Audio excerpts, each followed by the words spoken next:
Your final position that there's going to be no sit-down interview and nothing, written or in person, on obstruction? I would say probably. Probably. I mean, I can change my mind, but probably.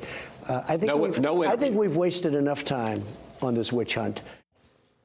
Anyone wondering why the president has now taken his lawyer's advice to not talk to Robert Mueller in person and under oath needs only to look at the president's consistent inability to tell the truth.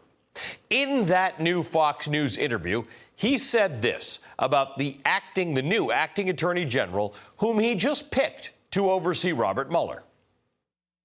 Did you know, before you appointed him, that he had that record and was so critical of Robert Mueller? I did not know that. I did not know he took views on the Mueller investigation as such. And when you found that out?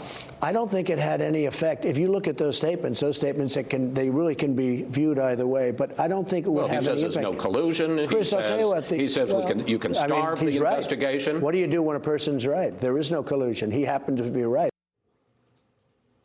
No idea, no effect. The president said he had no idea.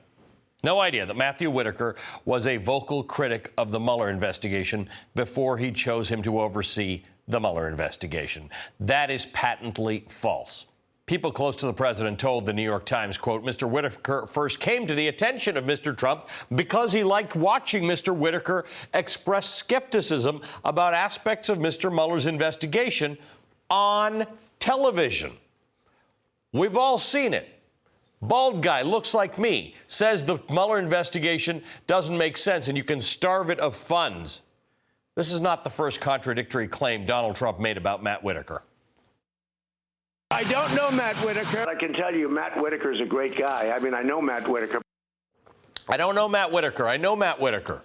If Donald Trump can't tell Fox News the truth about Matt Whitaker, what are the chances that he could tell Robert Mueller the truth about Russia or about the firing of James Comey? The president was also asked in that Fox interview about the fear that he appointed Matthew Whitaker to interfere with the investigation of the president.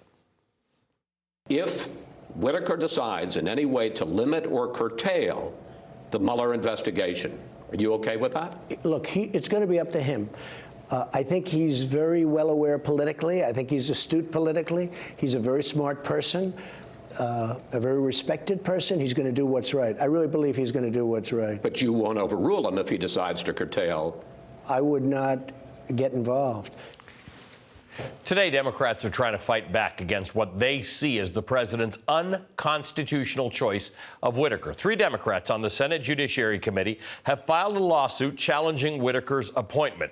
Senators Richard Blumenthal, who you just saw on Rachel, Sheldon Whitehouse, and Mazie Hirono are asking a federal district court judge in Washington to block Matthew Whitaker, quote, from performing the functions and duties of the Office of the Attorney General of the United States.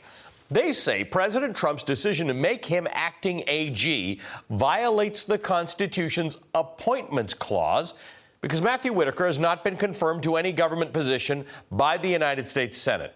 Now, this is the 3rd legal challenge to Whitaker, but despite the fears, Robert Mueller's investigation continues undeterred, at least for now. Mueller's legal team filed a brief today in a case in the D.C. Court of Appeals saying the new acting attorney general neither alters the special counsel's authority nor raises any jurisdictional issue. Joining us now, Barbara McQuade, a former U.S. attorney and professor of law at the University of Michigan. She is an MSNBC legal contributor. Also joining us, Ron Klain, former chief of staff to Vice Presidents Joe Biden and Al Gore, and a former senior aide to President Obama. And Corey Brettschneider is a professor of political science at Brown University. He's the author of the new book, The Oath and the Office, a guide to the Constitution for future presidents, which makes me think that Corey has decided this president is not interested in reading his book. Thanks to all of you for being with us. Barbara, let me just start with you. The president said such remarkable things in the interview with Chris Wallace of Fox News. He says that Matthew Whitaker's views as he has articulated them in columns, in op-eds and on TV, have no effect.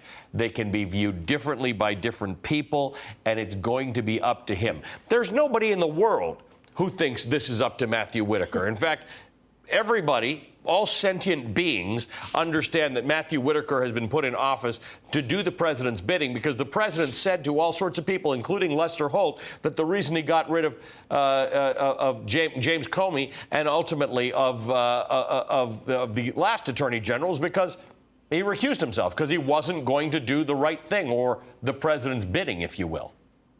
Yeah, I think President Trump has made it clear that what he really wants in an attorney general is not an independent thinker to administer the laws of the country, but someone who will protect him and serve as his personal lawyer. He has said before, I want my Roy Cohn. He has made reference to prior attorneys general he perceived to be there to protect the president. And I think another telling thing about that is he had a perfectly good Senate-confirmed candidate ready to take the reins in Rod Rosenstein, a person that President Trump himself appointed. That would be the obvious choice. But instead, he picked someone else, someone completely unknown, someone who seems of very questionable qualifications, and leapfrogged Rod Rosenstein to put Matt Whitaker in place. I think looking at all those other things, the only thing that explains that appointment is, as you say, wanting someone to be there to do his bidding.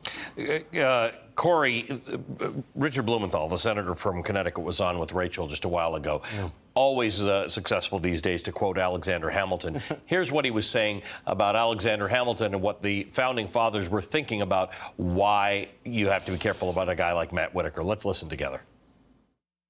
Alexander Hamilton said it on behalf of the founders. They wanted to prevent the president from appointing people who were of such insignificance and pliancy as to render them obsequious instruments of his pleasure.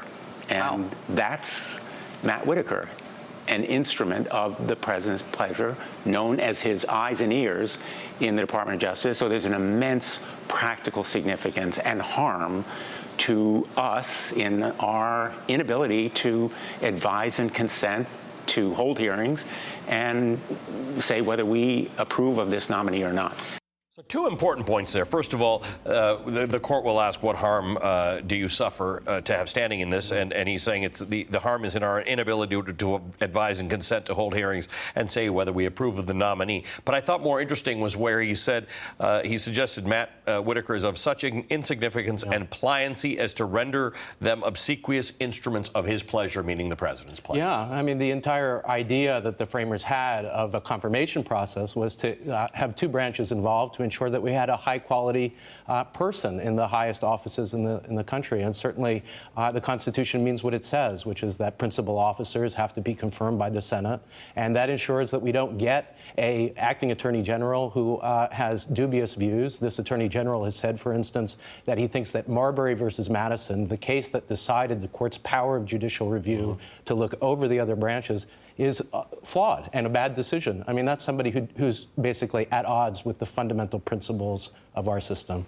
Ron, let me just ask you this, though. You have worked for presidents and vice presidents in an era that goes back a few presidents now, in which the White House and the administration have pushed the limits of what they believe presidential powers to be. Ultimately, Senate approved or not, the president gets to choose who his attorney general is going to be.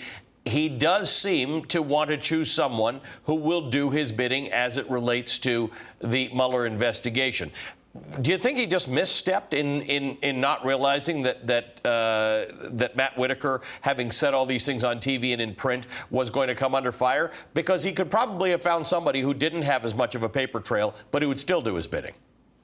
Well, perhaps, Allie, but that person would have to sit before the Senate, as Senator Blumenthal said on Rachel's show, answer questions about their views, testify under oath, and then subject themselves to a vote. Look, if Donald Trump can replace Jeff Sessions with a non-Senate confirmed person to run that cabinet department, then he could fire every single cabinet secretary and replace them with the collection of family members, frauds, fabulists, and factotums that he likes to staff the federal government with. I mean, that's the kind of presidential overreach he's claiming. He's saying that for 210 days, 7 months, he can stick any person he wants in any cabinet seat, in every cabinet seat. And that's an overreach that I think the courts will ultimately rein in, and that certainly has to be reined in if we're going to have a constitutional system of appointments. All right. Importantly, Barbara McQuade, we believe the president might be submitting questions before Thursday, before Thanksgiving, to the Mueller investigation. Here's what he had to say about it. Your team is preparing written answers to questions about... No, not my team. I'm preparing written answers. I'm the one that does the answer. Yes. Are they writing them out? Yes. Yeah, they're writing what I tell them to write. Are they going to be submitted? At some point very soon, yes. I've completed them. Barbara, what's the significance of the I completed them, I wrote them out, they wrote them out, they're my answers? What does it all mean? Does any of that matter? Well, I think he's just trying to show to the American people that he's his own man. He's answering these. He's not lawyered up. But no doubt his lawyers have had a very active role in all of this. My guess is what happened is there have been reports that he has sat down with lawyers in sessions where they have talked with him through his answers. He needs to provide the substance of those answers, but no doubt lawyers have carefully crafted the language of those answers to try to put qualifiers on them and other things to prevent them from being used against him to the best of their ability.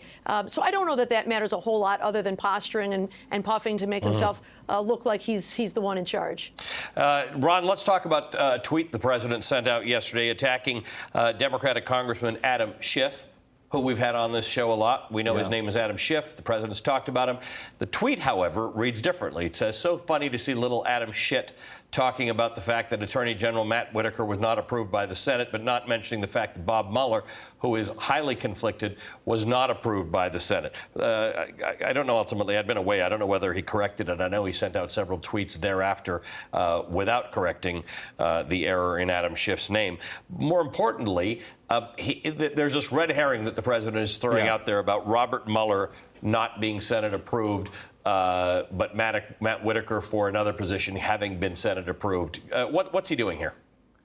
Well, first of all, he's using a third-grade nickname for the incoming chairman of the House Intelligence Committee, which tells you a lot about our president. But the rest of it, as you say, is a red herring. The position of special counsel is not required by law to be subjected to Senate confirmation. The position of Attorney General is. Oh, and by the way, Mr. Mueller, of course, has been previously confirmed by the Senate several times for two very senior positions, FBI Director and Deputy Attorney General. He has unimpeachable credentials for those jobs. And so this is just an effort by Trump to stir the pot, to muck things up, and to try to distract from the fact that he is claiming the unilateral power to pick any person he wants in America and stick them in as the head of the Justice Department. There's no constitutional basis for that, and it exceeds his authority as president. And, of course, Adam Schiff responded by tweet to Donald Trump. He said, wow, Mr. President, that's a good one. Was that like your answers to Mr. Mueller's questions, or did you write this one yourself? Touche. Barbara McQuade, Ron Klain, Corey Brett Schneider, thanks to all three of you for being with us tonight. Coming up, the former Navy SEAL who reportedly killed Osama bin Laden is defending the mission after an attack from President Trump, and the anti-Pelosi Democrats go on the record. But is it enough to deny her the speakership? Here's what one of the incoming freshman members of Congress thinks about that fight. And up next, the breaking news tonight from the Washington Post. Ivanka Trump used a personal email account to send hundreds of emails about government business last year. The reaction from the White House after this.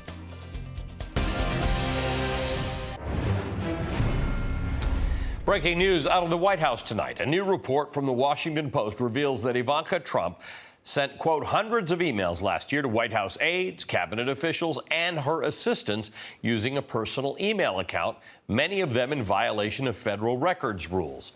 In a statement issued via a spokesperson, Ivanka Trump's lawyer attempted to explain away her use of personal email by saying she had only used the personal email account prior to being briefed on the rules governing email usage. Well, if only someone had told Ivanka Trump what the White House policy is on using your personal email before she started working there. It's unbelievable how Hillary Clinton got away with the email lie, the email scam, the email corruption. We know Hillary can't be trusted. We've learned that.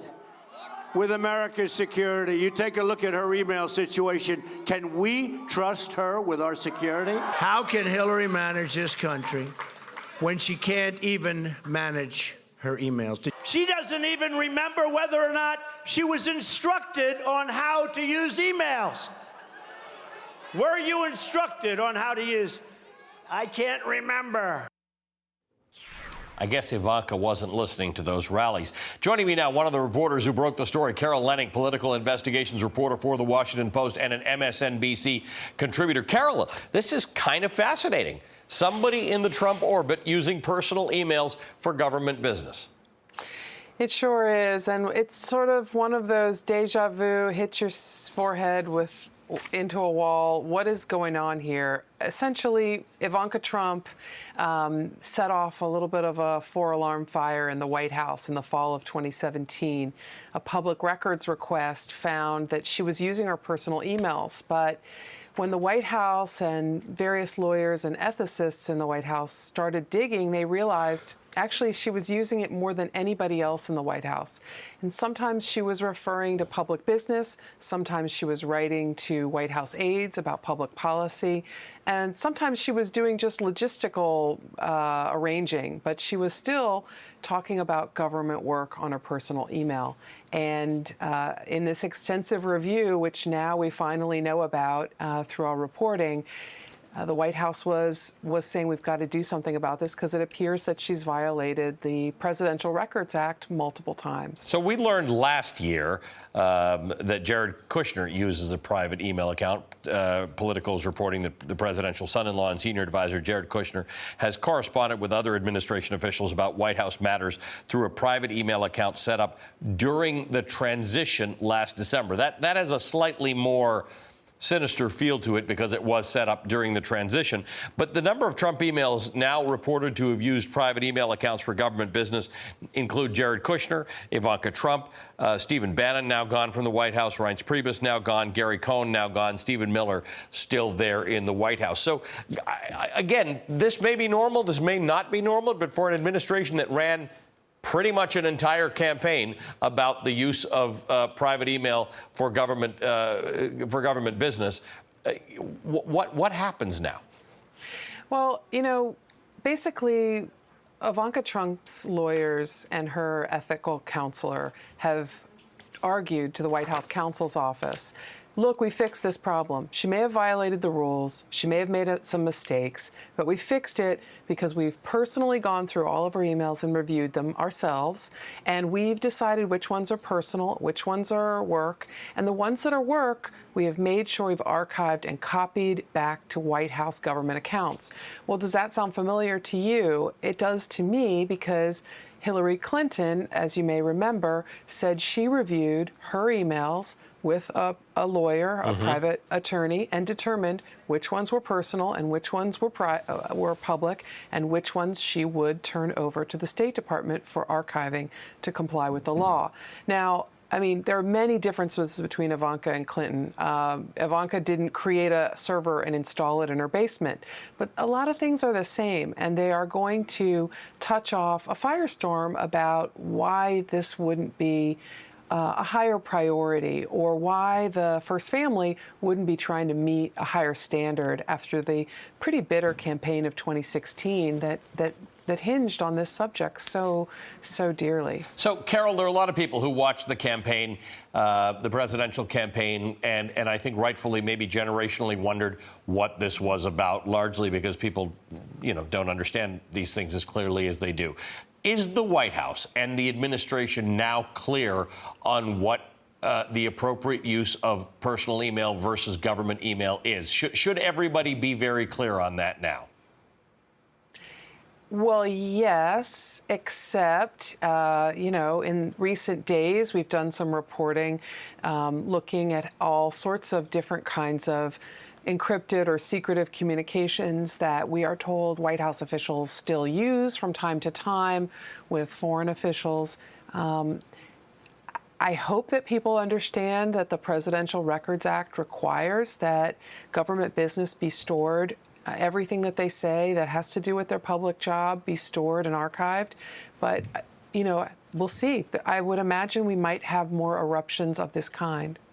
Carol, good to talk to you. Thank you for your reporting on this. Carol Leonnig is a political investigations reporter for The Washington Post and an MSNBC contributor. Let's continue this conversation with Neera Tanden. She's the president of the Center for American Progress. She was also Hillary Clinton's policy director during the 2008 presidential campaign. Neera, what comes to mind? What are you thinking about when you're hearing that Ivanka Trump was using personal email for government business? Because there was a time when normal people would have said, oh, maybe they didn't know. I mean, if my eyes could roll back so far into my head, they just might not come back. I mean, here's the issue. It's really, it's hard to know what is more at work here, just an incredible arrogance, or I have to just say stupidity, because the truth is Ivanka Trump claiming that she didn't know about the rules, no one briefed her. Did she not hear about the lock her up chants on this subject that redounded through halls throughout this country at the demand of her father? I mean, the whole thing is ludicrous. I mean, what I think is important about this moment is the Presidential Records Act is really about preserving records. Exactly what Ivanka Trump did here is really what Hillary Clinton did in the form and function. And my view is every Republican, every single Republican that excoriated Hillary Clinton, that made her testify for 11 and a half hours, should demand to hear from Ivanka Trump on this subject. And if they don't, we will all know that all of that was hypocrisy after hypocrisy. And we may just say, oh, this is just another Trump scandal.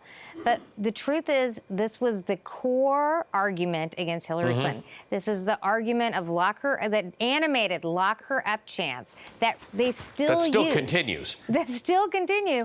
And I think it's outrageous that Republicans would just get away with not holding a hearing. I expect Lindsey Graham to hold a hearing on this. The frustration, of course, is that the Republicans, Trey Gowdy went on this. I mean, how long did this go on for? 2-3 years? They went on with it for a long time, for 40 hearings. And a lot of people in the country sort of said, what are you all carrying on about? This is a little bit ridiculous. I guess applying that standard, should Republicans demand that from Ivanka Trump, or have we all come around to the idea that some of this is bad policy, some of this is bad practice, and some of it's ridiculous? Hey, I think what should happen is one of the reasons why Democrats won the House back is for accountability, simple accountability. So when scandals like this erupt, we actually have an answer, a response, instead of everyone sweeping it under the rug. Right. So I hope Congressman Cummings holds hearings on this, and he should just ask the simple question of Ivanka Trump. Is what Hillary did wrong and what you did right? And I'd love to know her answer. And if she violated the Presidential Records Act, she should be held accountable just like any other person in the administration. Kind of remarkable, though, when you see that list of 6 people in and around the White House who were doing this, given that an entire campaign was run on the basis of this. I'll just say they did this. She did this. The White House has been run like there's no accountability. And the good news is that changed on November 6th. Neera, good to see you as always. Thank you. Neera Tanden is the president of the Center for American Progress. Coming up next, after skipping Veterans Day events, President Trump is now attacking the Navy SEAL who led the raid that killed Osama bin Laden, suggesting bin Laden could have been caught sooner. The remarks have drawn sharp criticism from officials who were actually involved in the raid. What they have to say after the break. President Trump is not backing down from his attacks on the Navy SEAL commander who oversaw the raid that killed Osama bin Laden. In an interview Sunday on Fox News, Trump attacked retired Admiral William McRaven, claiming he should have taken out Osama bin Laden sooner. Bill McRaven, retired Admiral, Navy SEAL, 37 years, former head of U.S. Special Operations. Hillary Clinton fan. Special Operations. Excuse me, Hillary Clinton fan. Who led the operations, commanded the operations that took down Saddam Hussein and that killed Osama bin Laden, says that your sentiment is the greatest threat to democracy in his lifetime. He's a Hillary Clinton backer and an Obama backer. And frankly, He was a Navy SEAL. wouldn't it have been 37 nice if we got Osama bin Laden a lot sooner than that? Today, President Trump doubled down on his attack against retired Admiral McRaven, tweeting, "Of course we should have captured Osama bin Laden long before we did." But members of the military and intelligence communities are fighting back against Trump's criticism of McRaven. This president owes Admiral McRaven and all of the SEALs involved in that operation an apology for what he's saying. He's undermining his position as commander-in-chief, not only with those that conducted the operation, but with the entire military. The president is simply wrong.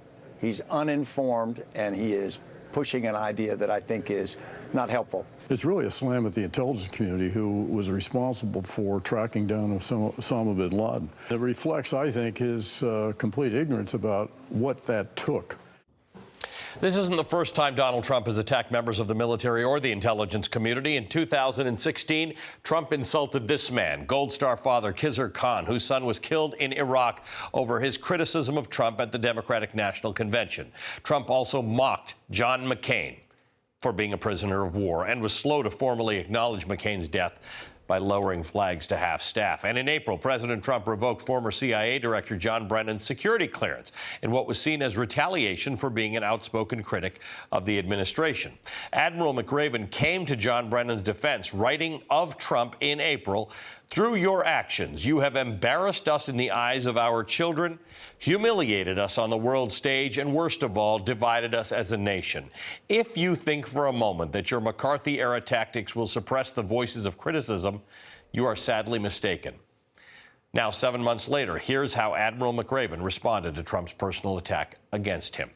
"I did not back Hillary Clinton or anyone else. I am a fan of President Obama and President George Bush, both of whom I worked for.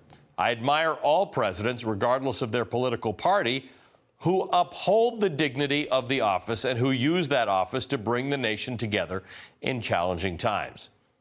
Joining us now, Tom Nichols, a professor of national security affairs at the U.S. Naval War College. Tim O'Brien, the executive editor of Bloomberg Opinion, author of Trump Nation, The Art of Being the Donald, and an MSNBC contributor. Tim, let me start with you.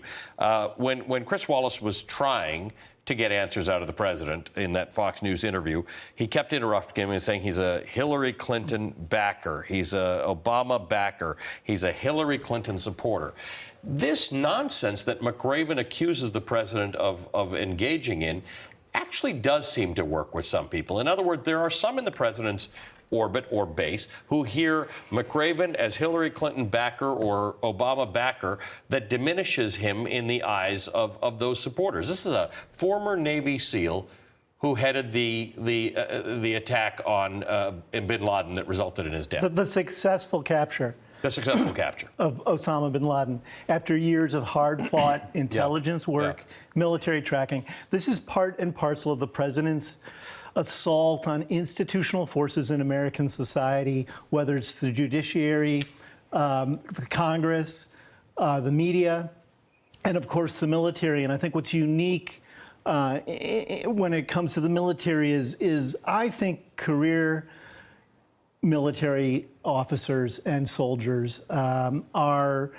almost willfully obedient to whoever is in the office. Of course, they have their own opinions, but I think they see their jobs as serving the country, sometimes perhaps in a time of war, and they understand that there's a chain of command that they have to follow. So this idea that his critics in the military are critics of him because they have political allegiances that aren't to him is ridiculous. Or may have had them to a prior commander-in-chief. In the past. But these are highly trained career people who are serving the country. And Trump's own relationship to the military is somewhat cartoonish. He loves swords, he loves parades, he loves military uniforms. In his own autobiography, he pointed out that one of his proudest moments was leading his military school's parade down Fifth Avenue when he got to put a uniform on. Some of the first doormen at Trump Tower, he dressed them up in these red military jackets. He loves all of the pomp and circumstances of the military, but he doesn't attach himself to the sacrifice and the service that are also fundamental to military life. Which we saw in Veterans about who Day. he is. Yeah. Tom, here's the problem, that when you take the attacks on the judiciary, you take the attacks on the press, which continue, you take the attacks on the FBI, at some point, when you overlay that behavior on history, it always looks the same. It is dictatorial. It is authoritarian. The president, as Tim has just pointed out, has this cartoonish fetish with the military, and yet shows disrespect in those moments that are most important. Well, as always, my views are those of my own and not the Navy or the government. I think the problem here is that we're always focused on the president's comments, but we shouldn't be surprised by them, because this issue that you raise, Ali, about institutions don't have any independent existence for the president other than whether they're for or against him. That's the only judgment he makes, and we should be used to that by now. But shouldn't we be very frightened by that? Isn't that I mean, that comment you make is so interesting. Because our country, our stability is based on these institutions. Of course, but there's an even scarier story underneath this, because again, the president's not going to change. This is who he is. This is not, I mean, I would have thought that after the attack on John McCain and the Gold Star families, that perhaps that more people would have been upset by this.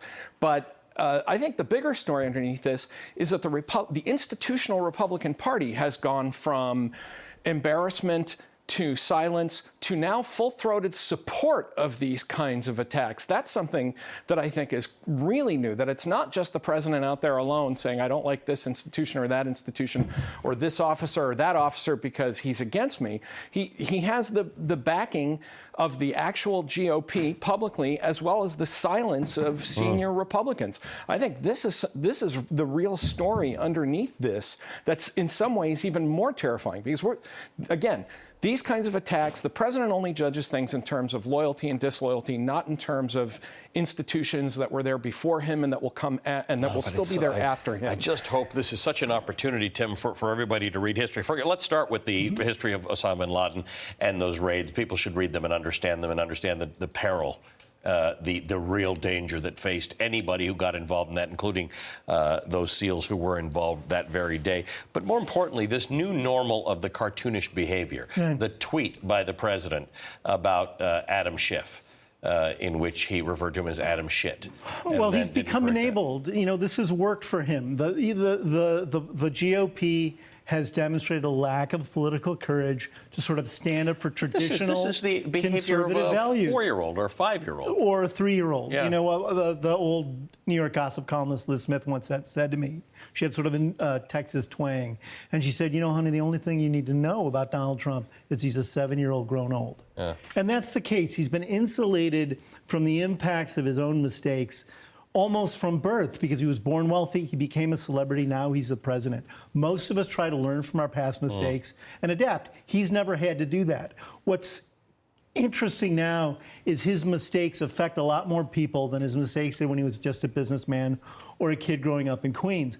And the institutions around him, or the adults around him who should rein him in and should be a countervailing force, as Tom pointed out, aren't stepping up.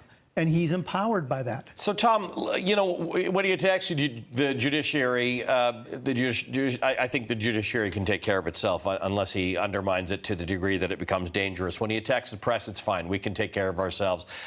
When he attacks the FBI, I get a little worried about recruitment to the FBI. The numbers we know are down. And when he attacks the military, I get very worried about morale. We have members of the military who serve and give their lives all across the world, who don't get much recognition even when they die.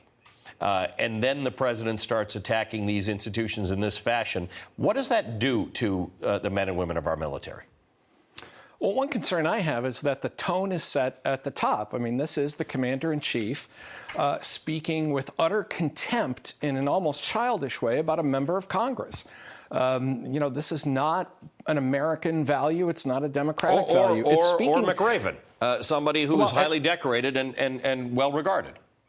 Well, actually, you know, members of the military could not speak about a U.S. congressman the way the president is talking about Adam Schiff. I mean, I think, there has to be some sense of respect for the other elected branch. I mean, the Congress is the Article I branch of our Constitution and of our political system. And it's okay to have political scraps and Donnybrooks. It's not okay to fundamentally question the legitimacy or the basic humanity of members of Congress by treating them and acting like you're on a playground. Tom, is there any merit? I mean, I haven't discussed it in this conversation, so I'll just ask you for a quick answer. Is there any merit to discussing Donald Trump's view that we should have gotten Osama bin Laden earlier? The problem with that is, as Tim was pointing out and as in your earlier clips, blaming the military for not getting bin Laden earlier is not to understand whose job it was to find bin Laden. And so this notion, I mean, you can argue that Clinton had a shot at him and the lawyers perhaps didn't want to do that. But I just don't think that's a worthwhile discussion anymore. And I don't think it's fair to anybody. Tom, good to talk to you. Thank you so much for joining us. Tom Nichols and Tim O'Brien, thank you to both of you. Coming up, the woman who flipped her Virginia House district by one of the biggest margins of any Democrat in the country on election night. Democratic Congresswoman-elect Jennifer Wexton tells us who she's backing for Speaker of the House. Tonight, the blue wave gets bigger again. NBC News projects that Democrat Xochitl Torres Small is the apparent winner in New Mexico's 2nd congressional district. That brings the overall Democratic gain in the House to a total of 38 seats, with 2 races yet to be called. But the fight over who will be the next Speaker of the House is just heating up. Today, a group of 16 Democrats signed a letter pledging to oppose Nancy Pelosi for Speaker, arguing that the party needs new leadership. Quote, "Our majority came on the backs of candidates who said they will support new leadership because voters in hard-won districts and across the country want to see real change in Washington. We promised to change the status quo, and we intend to deliver on that promise." But so far, no other Democrat has officially challenged Pelosi for the speakership. The only Democrat who considered challenging Pelosi is Ohio Representative Marcia Fudge. On Friday, the two sat down together for a meeting that Pelosi's spokesperson later described as candid and respectful. But Fudge didn't sign the final copy of that letter, signed by 16 Democrats. Currently, Democrats hold 233 seats in the upcoming Congress. Pelosi needs 218 votes to win, meaning she can only lose 15 seats on the floor. And Ben McAdams, this gentleman here, one of the 16 signees, has yet to officially win his race in Utah. But newly elected New York Congresswoman Alexandria Ocasio-Cortez, who's been advocating new leadership, told Chris Hayes on All In earlier tonight that Democrats must have a plan to back up their message of change. My main concern was that there is no vision, there is no common value, there is no goal that is really articulated in this letter aside from we need to change. And for me, what that says is, I do think that we got sent to Congress on a mandate to change how government works, to change what government even looks like. But if we are not on the same page about changing the systems and the values and how we're going to adapt as a party for the future, then what is the point of just changing our party leadership just for the sake of it? Okay, after the break, we'll discuss what another of the freshman Democratic members, Congresswoman-elect Jennifer Wexton of Virginia, thinks about the fight for Speaker. Joining me now, as promised, Democratic Congresswoman-elect Jennifer Wexton, who flipped Virginia's 10th congressional district. Congresswoman-elect, welcome to the show. Thank you for being with us.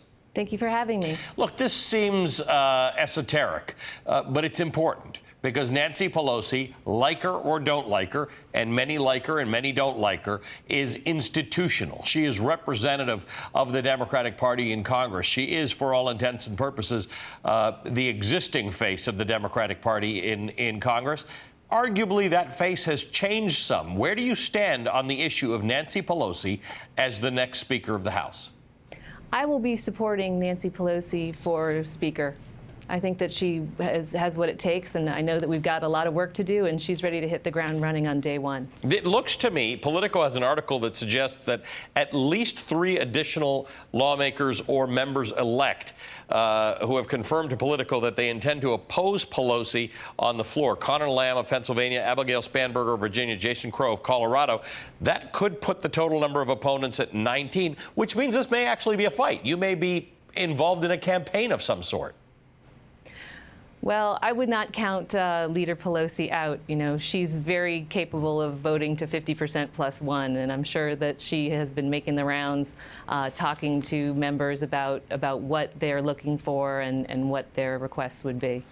You know, an exit poll from NBC News on election night indicated that Nancy Pelosi has an unfavorable rating of 56% versus a favorable of 31%.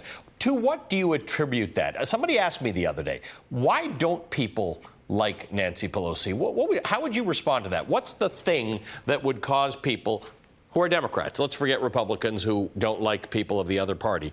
But let's talk about Democrats alone. Why do people not like Nancy Pelosi, do you think? Well, there have been about a decade's worth of political advertising attacking her relentlessly over and over, so that certainly has an impact, I would imagine.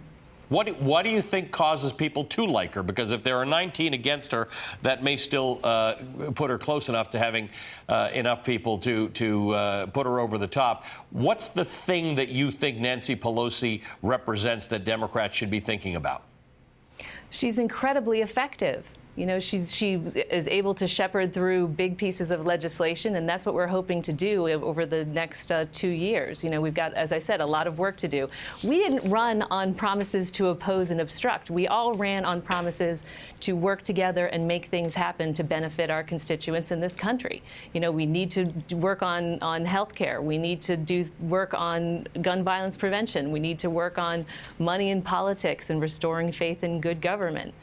There's so much for us to do, but we need a leader who's going to be able to shepherd this legislation through Congress. And our exit polls show that health care is